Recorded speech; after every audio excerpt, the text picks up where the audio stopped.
You've lost touch with who you are, the core of your being.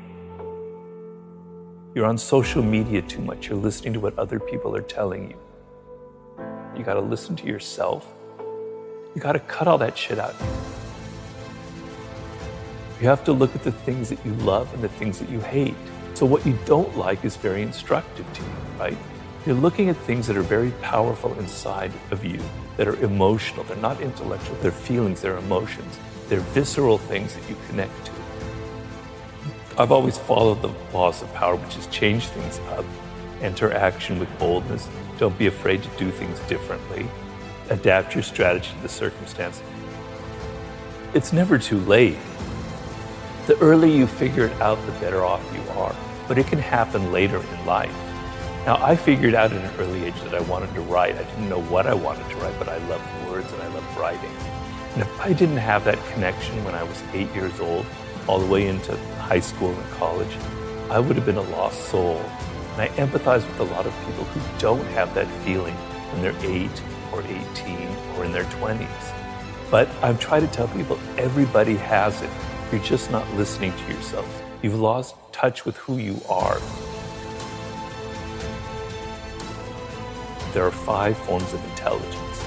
We normally associate intelligence with intellectuals, with Noam Chomsky, with Albert Einstein.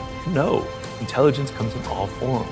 Working with your hands is a form of intelligence. A carpenter has a high form of intelligence. People who are sports, who athletically use their body, that's another form of intelligence.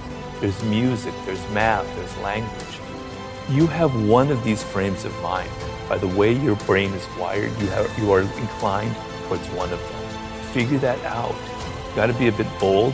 You have to embrace what makes you different. It takes time. To do anything in life takes time and hours and patience and work. So I like to tell people to go back to their earliest childhood memories of things that really excited them before they got mixed up with parents, teachers, and all that, other people telling them stuff, you know? You gotta cut all that shit out.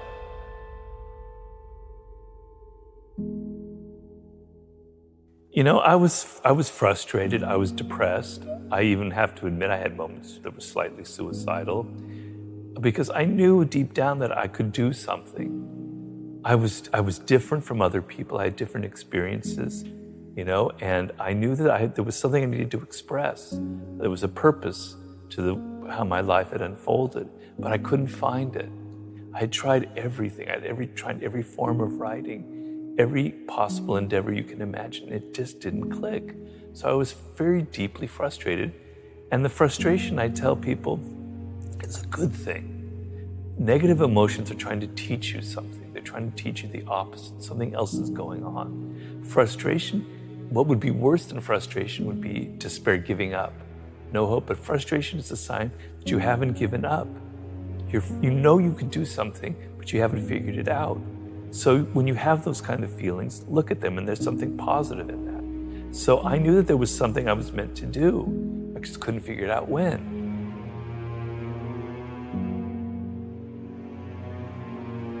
It's easy for me, a boomer, I have to admit that, to preach to you when you have gone through we've gone through a pandemic, what looks like to be a recession, and then if you're a millennial, you went through the crash in 08.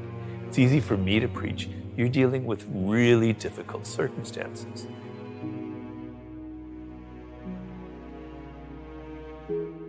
So a lot of people are rethinking their lives. They don't want to work at crap jobs just to get by. And I applaud that 100%, right? That's great. So you want to think about working for yourself is the ultimate position in this world. And even though times are difficult, even though it may seem like just a dream, there's so much potential out there for entrepreneurial spirit, for creating your own startup, for creating your own podcast.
going your own path in life. You don't have to follow other people.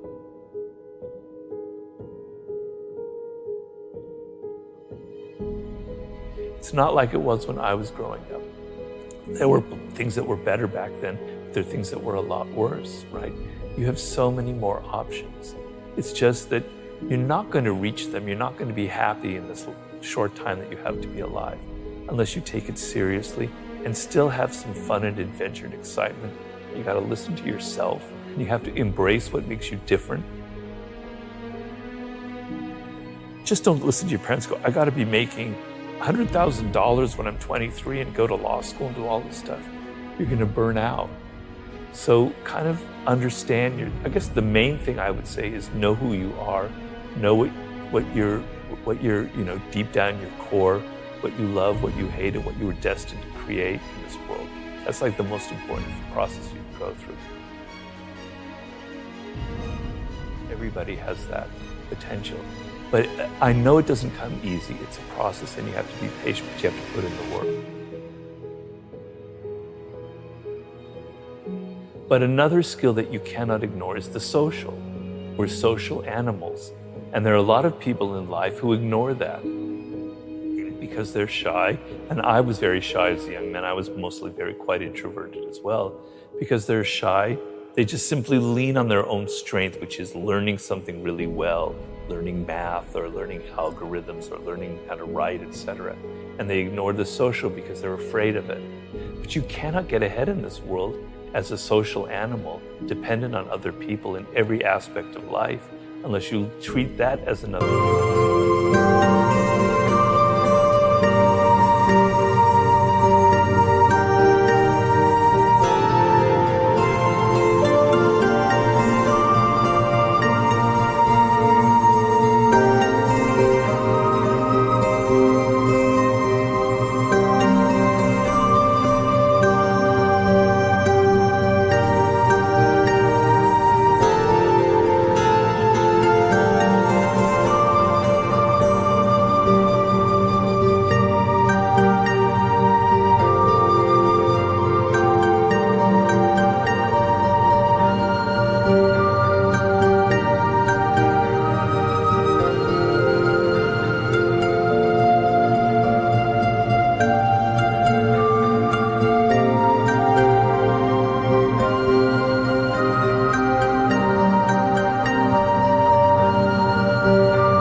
Skill as well.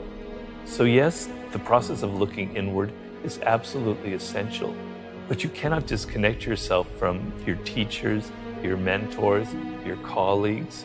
You could have all the skill in the world and know your life's task brilliantly, but if you continually alienate people by your boorish behavior, by your insensitivity, all of the skill level in the world will be completely neutralized by your own mistakes.